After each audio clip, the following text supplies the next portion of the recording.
আসসালামু আলাইকুম রাহমাতুল্লাহ।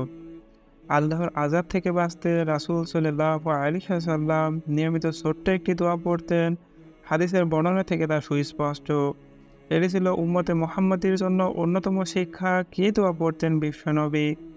হযরত হুযায়ফা ইবনে ইয়ামান রাদিয়াল্লাহু তাআলা আনহু বর্ণনা করেন, যখন নবী সাল্লাল্লাহু আলাইহি ওয়াসাল্লাম ঘুমানোর ইচ্ছা করতেন, তখন তিনি নিজের ডান হাত মাথার নিচে রেখে বলতেন, আল্লাহুম্মা কিনি আযাবাকা ইয়াউমা তাজমাউ ইবাদাকা আও তাবআসু ইবাদাকা। অর্থ, হে আল্লাহ, যেদিন তুমি তোমার বান্দাদের একত্রিত করবে অথবা পুনরায় জীবিত করবে, সেদিন আমাকে তোমার আযাব থেকে হেফাজতে রাখো। তিরমিজি শরীফ। প্রিয় নবী সাল্লাল্লাহু আলাইহি ওয়াসাল্লাম পরকালের আযাব থেকে বাঁচতে যে দোয়া পড়তেন, সেই দোয়ায় মুমিন বান্দার জন্য রয়েছে দুনিয়ার আযাব গজব থেকে বাঁচার অনুপ্রেরণা ও শিক্ষা।